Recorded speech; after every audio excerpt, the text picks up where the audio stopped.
right, so hopefully you can all see this screen here. So just an overview of what we're going to talk about. I'm going to share what the VITA program is, various types of returns that we can help with, the tax credits that you might qualify for. If you would like a tax appointment with our site, what important documents you need to think about bringing and how to schedule that appointment, and then we'll get to your questions. So what is VITA? VITA is the Volunteer Income Tax Assistance Program. This is an official IRS program, so we're not just random people out here doing taxes. We've all been trained, we've all been certified, and we have a great group of volunteers that help us at the site. And we provide absolutely free tax preparation for both federal, state, and local taxes. We only focus on personal income taxes. So if you're here wanting to know how to do taxes for your business, I'm sorry, we can't help with that. We are just trained on how to do personal income taxes. And our goal is to help residents get all of the money that they're due without them having to pay for that assistance. So if you've never filed taxes before and it's your first time getting into this rodeo, some companies that charge for this service will charge you hundreds of dollars, which is a lot of money to have to pay when there is a free option available for you. And since we are an IRS program, we have to abide by what the IRS has called the Taxpayer Bill of Rights. And you'll see some of the examples here on your screen. This link that you'll have access to, you can read what the full Taxpayer Bill of Rights is. But to get started, we want you to be informed, which involves knowing what you have to do to comply with tax laws, be informed about what you're paying tax on and what we're doing with your information if you're coming to one of these VITA sites, and being informed about what the IRS is asking of you. So we can help sort of interpret or tell you what a letter is that you have received from the IRS. All VITA sites will provide quality service. So again, our staff and our volunteers have all gone through extensive training to be able to do what we're doing. We pass certification tests to prove that we know what we're doing. So again, we're not just random people doing this. We've all been trained, and you will experience respectful and professional work while you're here at our site and while we interact with you to get your taxes completed. And you should also, if you ever have to contact the IRS, experience professional help from them as well. A third thing, we don't want you to pay any more than you're required to pay for your taxes. So part of doing that is making sure that we've done your paperwork correctly, it's coming up with the right answers, and you don't have to pay any more than you should be, and also not having to pay fees to get your taxes completed. So again, if you're coming to a VITA site, it's provided completely free of service for you. And then the last I'll talk about is your privacy and confidentiality. Please know that your information is handled very carefully, and we keep things private and confidential. We don't share your information with any third parties. It's staying between you, the taxpayer, us as your tax preparer, because we're doing the work for you, and then it's sent off directly to the IRS, or if you're paying taxes with the state, it's sent directly there. We're not sharing that with anyone else, and we're not personally gaining from your information as well. So again, you'll have this link to the full Taxpayer Bill of Rights. There are more pieces to it if you would like to read up on that. But hopefully you feel a little better about coming to us if you've never been to us before, to know that you'll be receiving quality work if we work on your taxes. So there are 3 types of tax returns here in Pennsylvania. We're located in Pennsylvania. I'm only going to talk about Pennsylvania. If you found us and you live in another state, I don't know how to do your taxes. There will be other information you would need to look up for yourself. But here in Pennsylvania, you will need to file federal taxes, and you might be getting taxed on your earned income. So that's things like wages, or if you're self-employed, your self-employment income, interest or dividends from banks. If you have retirement income, including Social Security or pensions, gambling winnings are always taxed, and pretty much any income that you've received is potentially subject to federal income taxes. For state taxes with Pennsylvania, you'll be taxed on your earned income, so again, your wages or self-employment. They also tax interest, and Pennsylvania also wants to tax your gambling winnings. And then your local taxes, these are taxes that are paid to the township or borough or municipality where you live, and they're pretty much just looking at that earned income. So we can help you file all three of these tax returns. If you only are required to file federal, that's fine. We're not going to make you file other tax returns that you're not required to, but we're trained to help you with all three if you want assistance with that. So I'm going to go a little bit out of order here, starting with Pennsylvania. Who has to file state taxes? Anyone with income of at least $33. And that sounds like a really weird amount, but Pennsylvania taxes everyone at the same tax rate of 3.07%.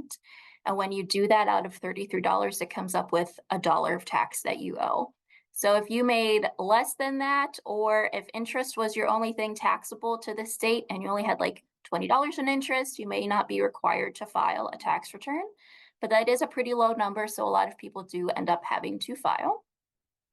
And then for local, anyone with earned income, they would like you to file your paperwork and pay tax on any of that earned income that you have. Looking to federal, it gets a little more complicated on who is required to file a tax return. And I will say, this is not all-encompassing of every taxpayer or every tax scenario that is going to be out there, but generally this will hit a lot of what you're wondering about. And if you have any questions, you can always schedule an appointment with us and we can chat about that.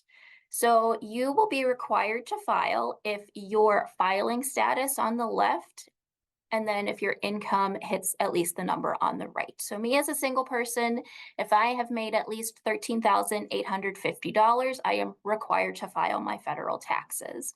You'll see it changes if you're head of household or married filing jointly. Married filing separately is a lot lower. If you've got at least $5 in income, you are going to be required to file. This is also why if you tend to file married filing separately and you come to a VITA site, we will have a conversation with you if there are some better filing statuses that you qualify for that you want to use, because it is a really low threshold and it might help you in future years. Please note the two little bullet points below this chart. If you have any self-employment income, if your net income is at least $400, no matter what your filing status is, you will be required to file. And then if you have marketplace insurance, so if you purchased your own health insurance by going to healthcare.gov or penny.com, you are required to file if you have at least $1 in income. And the reason for that one is if you purchased through one of those sites, you have been receiving a tax credit the entire year. Well, we're looking at 2023 incomes. So you received a tax credit for all of 2023 ahead of time to help you pay for that health insurance. So now you have to file your tax return to mark that you have received that and report any other income in case that would change that credit you should have received. We always get questions about what you do with Social Security. For a lot of people, Social Security tends to not be taxable. So even if you hit one of these numbers as a single person, maybe your Social Security may not be taxable and you may not have to file. There's a fancy calculation we get to do with that. If it's easier for you to schedule an appointment and have us look at that, we're happy to do that. But that is a nice boost if you are relying just on your retirement. If you're older, you may not actually have to file if you have below a certain threshold. Now, I will say, this chart is for people who are required to file. So if you hit one of those numbers, you have to do your tax return. If you have less than one of these incomes, you're not required to file, but you may still want to because there might be a tax credit that you're eligible for that would increase a refund that you could get and you want to get that money. Or if your employment has been withholding taxes for all of 2023, even if you didn't hit like your 13,850, if they took taxes out and you want your money back, you are more than welcome to come file a tax return and we can help you get that money back. It's your money and you can have access to that. So again, you have to file if you hit one of these things. You may not have to file if you're under it, but you are more than welcome to if you would like to get back taxes that have already been taken out of your pay, or you would like to qualify for some of these tax credits that we're about to talk about. So I've got several tax credits. These are credits that we see a lot at VITA sites, which is why I want to touch on them. There are more tax credits out there than what I'm going to talk about. So you might be wondering about something I won't discuss today. That's fine. You can ask it in the chat later or maybe shoot me an email. But most people are wondering about these credits that I'm going to launch into. So the first one is our child tax credit. Your child must be under the age of 13 by the end of 2023. So this means if they hit 13 at any point last year, they're not going to qualify you for the child tax credit, but you might get a different credit instead. The maximum that you can get per kid is up to $2,000. You may not receive that full amount based on your amount of income, but you might get that. And this bullet point of you might get a delay in your refund. For the child tax credit and the next credit I will be talking about, if you show up next week the first day we're open, even if you file your paperwork that day, the IRS does not begin to process those things until about mid-February. And then once they process it, you still have, it's like, up to 2 weeks that they usually get to send you your direct deposit, or longer if you're waiting for a paper check. So if you are eligible for this and the next credit and you claim them on your taxes, just know you might have a delay in getting your refund. So don't anticipate that you're going to get it like the second that you're filing your return. But it's a lot of great money that comes your way. So if you're willing to be a little patient, it is big help for you.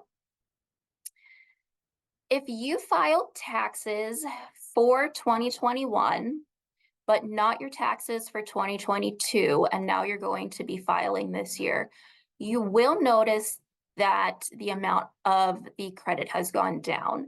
That was because back for the 2021 taxes, there were a lot of pandemic things happening that helped us, and this credit was increased at that point, but it's now gone back to what it had been pre-pandemic. It is not that you did anything wrong or us as your tax preparers did anything wrong. That's just how the tax law changed. So you're going to notice that there is a change in that, but it is still a lot of money if you qualify for it. All right, so the next one that we see a lot at our site is what is called the Earned Income Tax Credit, or the Earned Income Credit. You will notice on this chart that the amount of your credit will change based on how many children you have or don't have. What is your max AGI based on your filing status? And AGI stands for your adjusted gross income. So that is looking at all of your sources of income to get to your AGI. So as a single person, I do not have any kids. I would need to make under $17,640 to qualify for this credit. And then the maximum that I would receive is in that last column. I would max out at $600. You'll see these numbers jump as soon as you have one or more kids.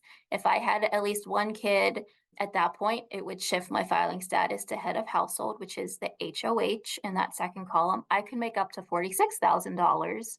And then my max credit would be almost $4,000, the 3,995. If you have more than 3 kids, you don't get additional money. It just maxes out at the 3+. That is the max that you get there. You will notice that married filing separately is not in this chart. That's because you are likely not going to qualify for this credit if you file as married filing separately, which is also why if you qualify for another filing status, we tend to suggest that you do that because you can qualify for different credits like this one. The last column is also titled Max Credit because there's a fun chart that as you earn more income, you get a little bit more of the credit.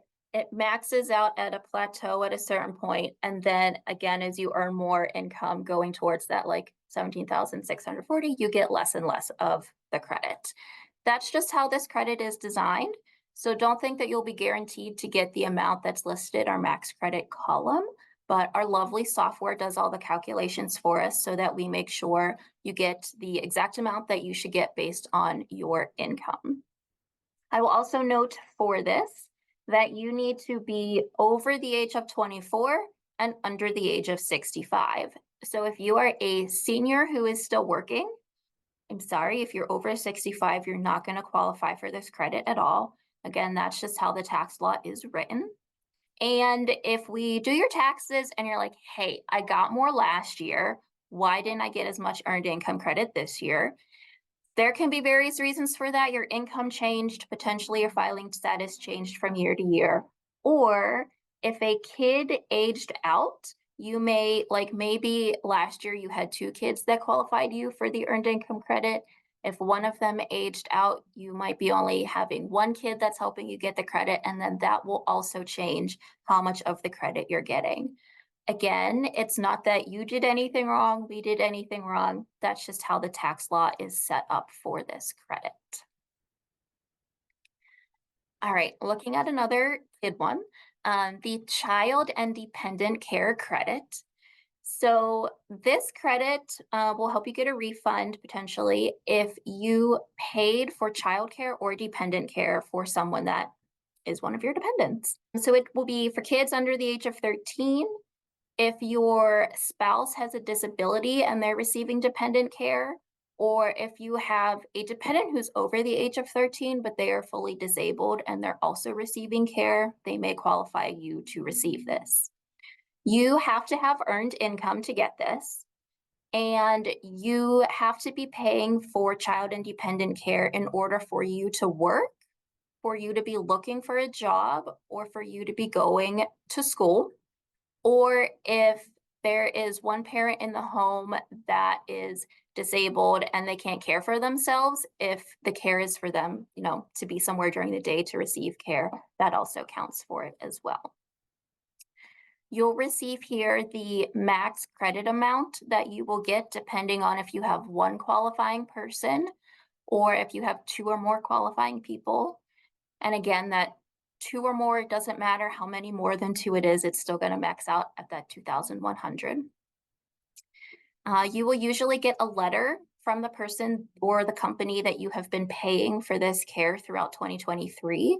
And we need to see that letter at our site. It usually has their name, their contact information, their EIN, which is like a federal identification number to prove that they're like a real company, and then the amount paid per person. We need to see that to put in the system to make sure that you get the credit. There's a lovely note here. There's an increased amount of credit in Pennsylvania. So this is really exciting for this year. You can get this credit on both federal taxes and also your state tax return. And so definitely bring the letter if you've paid any amount. The federal one will reduce the amount of the credit that you get based on your income. Pennsylvania will pretty much give you the full credit that you're eligible for. That was a nice change for this year. So please bring the letter, even if you don't think you qualify for this or you're not sure what that letter is, bring it along to your appointment. We'll make sure that if you qualify for either the federal or the state credit, that we can help you get that. So if you are coming for a VITA tax appointment, you will want to bring a lot of paperwork with you. To use VITA, you need to qualify based on your income. Here in Southwestern Pennsylvania, that income for an individual is going to be $45,000. So that means you are the only person listed on your tax return. All of your income should be under $45,000. The household income needs to be under $65,000. That means there's two or more people listed on your tax return. That could be you and your married spouse. That could be you and any number of dependents that you care for. If there's two or more on your tax return, you can have an income up to $65,000. And again, a note, we can only do your personal income taxes. We can't do any business. If your income is over one of these levels, there is a website called myfreetaxes.com, and that will be in the email you get later this week. But myfreetaxes.com, you can have up to $79,000 in income to use that website. It is the same software that we use here at our tax site. It's just like a public facing version of it, and it will let you file your taxes for free for at least your federal and state. You probably will have to still mail in your local tax return, but it'll get you the two big ones done for free, which is fantastic. And even if you qualify based on this income, if you have certain tax scenarios or certain tax forms, you might be called what is out of scope for the VITA program. We're not trained on every little bit of tax law. There are certain things the IRS tells us we are not allowed to do. But what you call in to 211 to make your appointment, and I'll go over how to do that. But when you call in to make your appointment, they will ask you a series of questions to make sure you qualify for the program. And if not, unfortunately, we can't do your taxes. But if you do qualify, we'll make sure that you can get in and get an appointment. So if you come for an appointment, we need to see a lot of documents to make sure we're filing your taxes correctly. There are going to be a couple slides of this. Again, you will have copies of this, so don't feel like you have to frantically write things down. First, we need to see a Social Security card for all members of the household that you're listing on your tax return. So that is obviously going to be you as the taxpayer. If you file jointly with your spouse, it's going to be your spouse and any dependents you're listing. We need to see a Social Security number. This is usually your Social Security card. If you are elderly and you receive Social Security benefits, if you have a 1099 SSA, that is your Social Security statement you get every year, we can use that as well because that has come directly from the Social Security Administration. We can't just look at your tax return from last year because we can't guarantee that that number was entered correctly. We cannot look at a Social Security number that's listed on a W-2 because your employer might have typed it in incorrectly. We need to see a document that came from the Social Security Administration. If you have a Social Security card, like if you don't have the card anymore, but you have a photo of your card, we can look at your photo, that's fine. If you absolutely don't have a Social Security card at all, you have no photo, you will probably want to go get a new one from the Social Security Administration before you come to your appointment because we have to see an official document that has your number on it. We also need to see a photo ID for you. And then if you are filing jointly with your spouse, we need to see their photo ID as well. We need to confirm that you are who you are. That's an IRS regulation. And I will say if you're filing jointly with your spouse needs to be present because they have to sign the tax return also. Sometimes people show up without their spouse because they're working.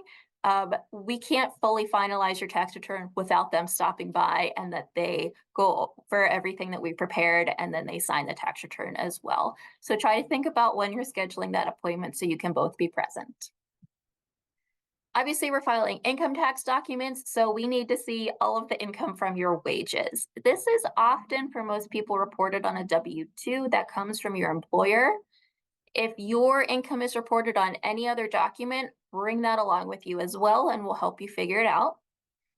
Anyone sending you a tax document has until January 31st to send it to you, and then if they're mailing it to you, it might take a few days to get to you in the mail. So if you're like, well, it's the 24th of January and I don't have all my documents, that's okay, because some places wait till the very last second to send it to you. But you will want to bring all of those wages, anything on a W-2, anything on any other form. It is sometimes helpful if you bring in your last pay stub as well, and because sometimes something that we need isn't on your W-2, but it's on your last pay stub. So sometimes we'll look at that. Don't have access to that, don't fret yourself out. If you would be that person that we need to see your last pay stub, we'll let you know that at your appointment and make sure that you have time to do that. If you were unemployed for any point last year, and received unemployment income, you will need to bring the form that is reported on. That is your 1099-G.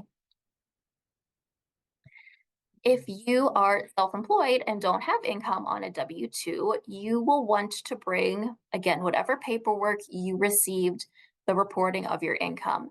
That is usually always a 1099 NEC for non-employee compensation, a 1099 miscellaneous, or a 1099-K.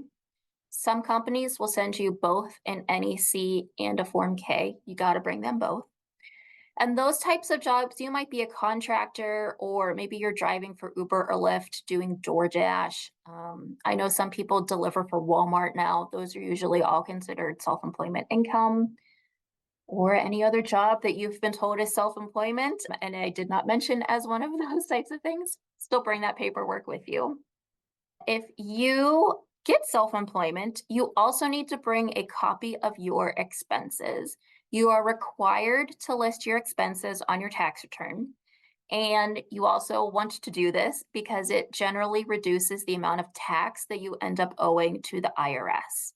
So you will want to spend some time before you come to an appointment thinking about what were your expenses that you had during the year and bring that with you.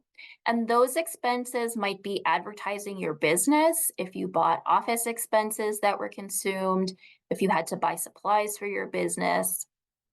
If you're doing any driving, we can list your mileage at the standard rate that the IRS provides. VITA sites are not able to list specifically like how much you spent on gas or other car expenses. We just use the standard mileage rate. If you paid tolls for like driving on the turnpike, we can list that. If you have a specific cell phone bill for your job, bring that information as well. The follow-up email that I send later this week will also have an expense tracker in it, which is a handy little worksheet that will help you start thinking about all of those expenses. So take a look at that, start gathering your documents. You might have to look at bank receipts or credit card receipts to see what that was. I know for Uber and Lyft, your app does have a section where you can go in and find your tax documents, and they usually list for you what miles you drove while you were like picking people up and dropping them off. But you will also need to think about the rest of your mileage that you had for the rest of the year in case something is missing from there. In general, we don't need to see specific receipts for every expense you had for your business. We will take your word on what the amount is as long as it sounds legitimate based on the amount of income you had. However, in the instance that you get audited by the IRS, you have to be able to provide paperwork showing the amount that we used for your income and expenses on your tax return. So if you don't have documentation, you will want to see if there's any way you can find a documentation of that to keep for your records. Or if you're like, I know I spent $500 on something, but I don't have the receipt. If you're not comfortable with us putting that expense down, we can talk about that, because in the end, it's going to be on you if you would get audited to provide that documentation. We cannot do your return if your self-employment income had a loss that you're required to report. So that's another time where you might be considered out of scope for us. And there are some types of self-employment we can't do, like if you want to claim a business use of your house, we're not certified to do that through our program. But 211 will help screen you out if you don't qualify based on those things. If you're retired, obviously you would want to bring a copy of your Social Security statement, which is the 1099 SSA, or any other retirement or pension income, which is usually going to be on your 1099-R. Please bring all of that along. If you get retirement income from several different companies, please bring all of those 1099-Rs with you. We need to list all of that on your return. If you receive any interest or dividends from bank accounts, please bring your 1099 DIV, that's the dividend one, or your 1099 INT, that's the interest. Not all banks will send you a paper copy of this. Some will make it available just in your online portal, or if you didn't have a lot of interest, they're not required to send you the form, but you're still required to report it on your taxes. So what you're going to do in that instance is check out your bank account statement from December of 2023. There's usually somewhere on the form it says year to date or YTD, your year to date interest, and it will have a number there. Bring that along with you and we'll use that for reporting your interest. I usually hear from people like, oh, the interest rate is really bad. I didn't really earn anything this year. Well, over the last year, depending on your bank, all of the interest rates went up. So you might have earned more interest than you realize. So please take a look at that and bring the document in, because you are required to report that on your taxes. If you paid any tuition for yourself or any of your dependents, you will want to bring in your 1098-T. Again, this is not always sent to you as a paper form in the mail. Students a lot of the times now get an email from the school that says the document is available. So you might get that, or your student might get that. You'll need to log into the website and download that document and bring it with you. It might qualify you to get an education credit. You will also want to think about what other education expenses you paid for, any books or lab fees for the student to attend school. Come up with whatever that list is and bring that along with you. And then student loan interest is listed on your 1098E. So if you paid any student loan interest last year, again, you may not get a paper form. You may need to log into your loan servicer and download that, but there is a credit related to if you paid student loan interest, you can get a reduction in your taxes. We talked a little bit about the childcare expenses paid. You might qualify for childcare or dependent care credit. You got to bring that document. It's usually a letter from your provider that says, you paid $1,000 for your childcare for this dependent, and then it will have the name of the business, the childcare or dependent care place that you used, their name, their contact information, their phone number, their EIN, which is that federal ID number. Bring that along with you. For health insurance, if you received a Form 1095, just bring it with you. We'll make sure if you need to list it or not. The one we definitely have to make sure that you list on your form is the 1095A. That is if you bought your insurance yourself through the marketplace, which is healthcare.gov, or through penny.com. We have to list that on your return.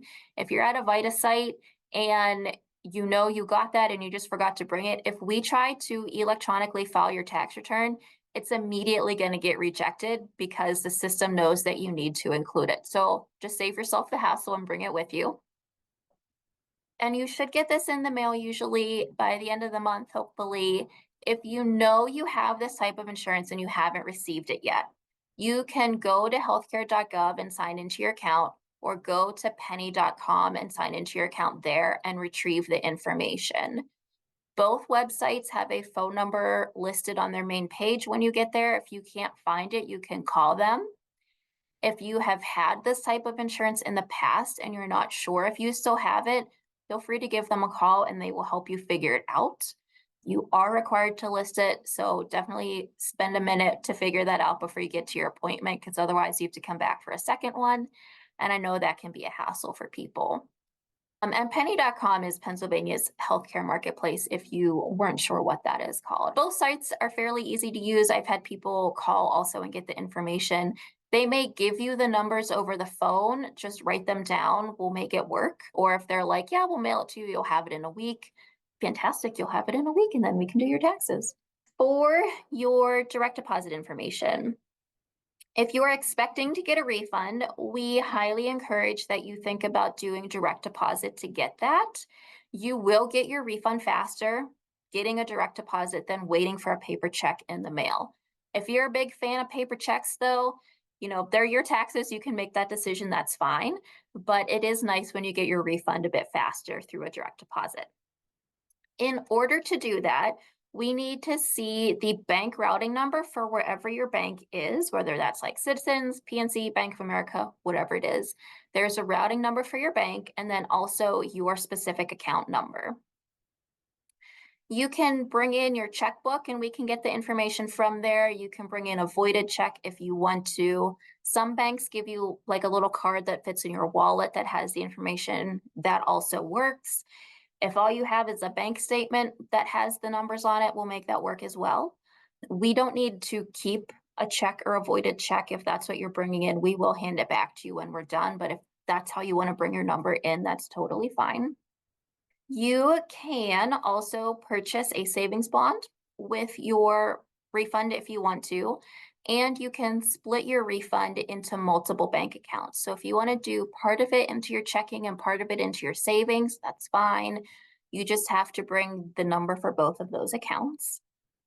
My tax site here in Turtle Creek, we're going to do something. We're going to do a little pilot this year. We're going to try it. It's called our Tax Time Savings Challenge. If you're expecting a refund and you want to participate, we're encouraging people to put part of their refund into a savings account that you have. That could be just a regular old bank savings account. It could be a 529 college savings account. It could be a retirement account or purchase savings bond. Whatever way you want to save part of your refund is fine. But if you participate in that, we will enter you to win some gift cards. So a nice little incentive, hopefully, to encourage you to think about saving some of your money at tax time. We don't care what you save your money for. It could be anything that you're looking to pay for in the future, or put it into your savings account just because you want to try to win a gift card. That's fine as well.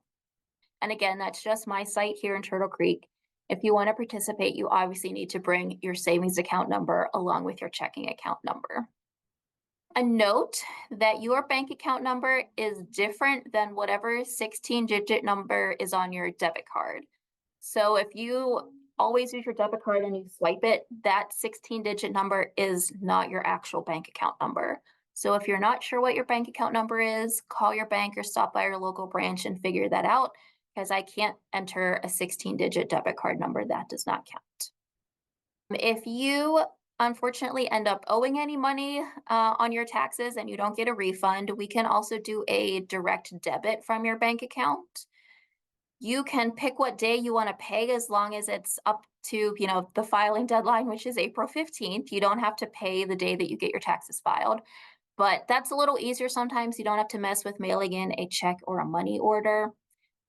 We don't care what way you pay your taxes. If you don't want to, that's fine. We're not telling you you have to. But if you would like to pay directly from your account, you still should bring your routing number and your bank account number.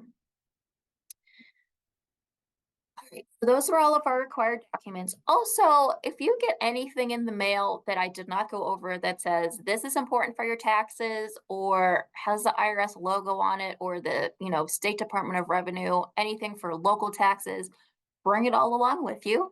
We'll help you figure out what is needed to file your taxes. And if anything's not needed, we'll let you know that.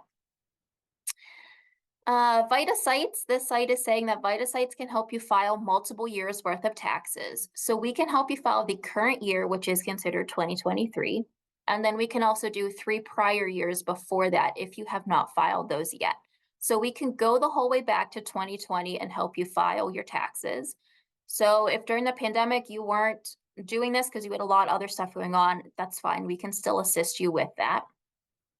And this is nice because for 2020 and 2021, if you have not gotten your stimulus payments yet, or you did not get the expanded child tax credit that happened, we can help you get those credits now.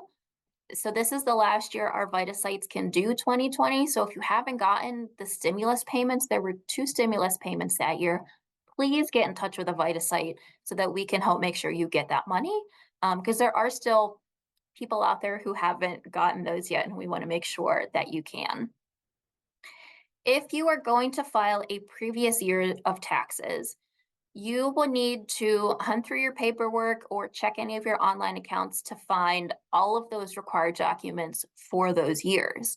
So if you're going to file 2020 because you still need to get your stimulus payment, we also need to see all of your income from that year, all of those interest statements, anything that helps you get other credits like your child tax credit or dependent care credit. Like, we need to see any of that documentation for each of those years.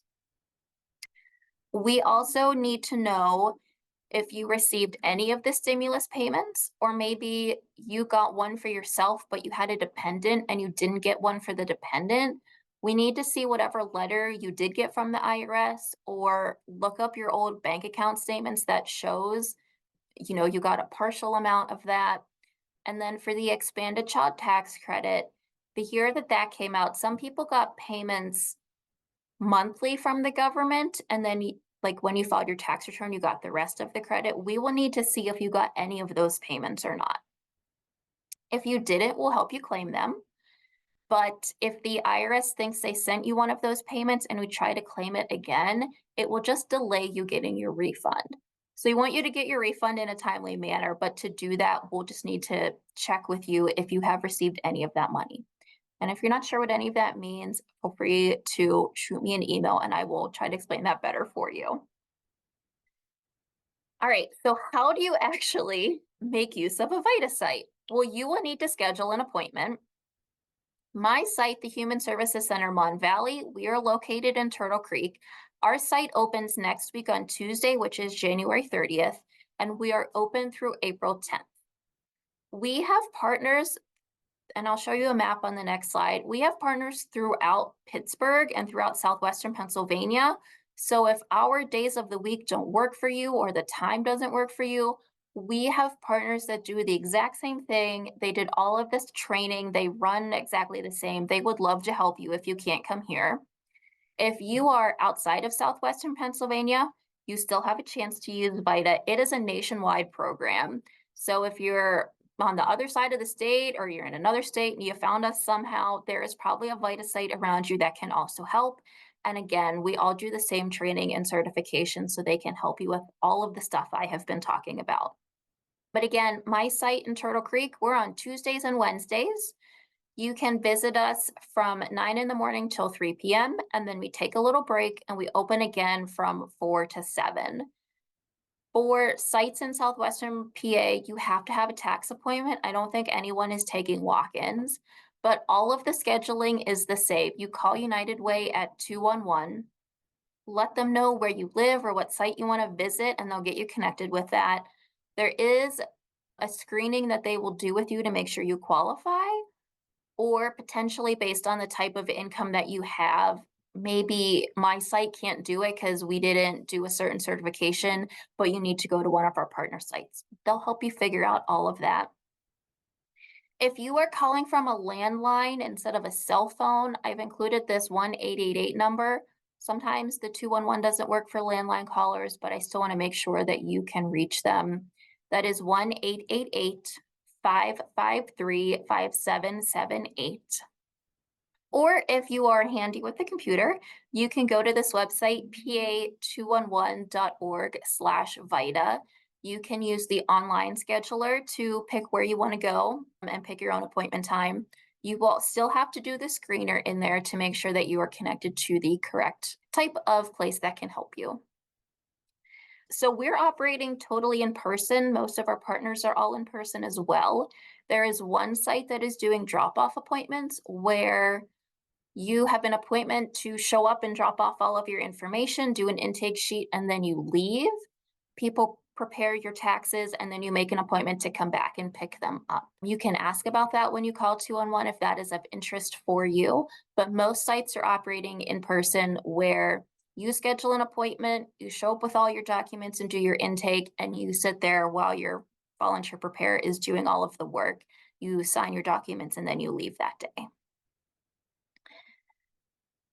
So we have lots of partners throughout the area. This is a handy little map of the greater Pittsburgh area. You will notice it goes as far west as Robert Morris University out by the airport. Up north, you have AVAC, who is doing some stuff in Natrona Heights. There's North Shore communities, lots of stuff throughout Pittsburgh. Just Harvest has a site at Shim in the South Hills. And then the giant red circle is my site out in Turtle Creek. We would love to see you. But again, if the location doesn't work for you or the day of the week doesn't work for you, totally understandable, but please visit one of our partners.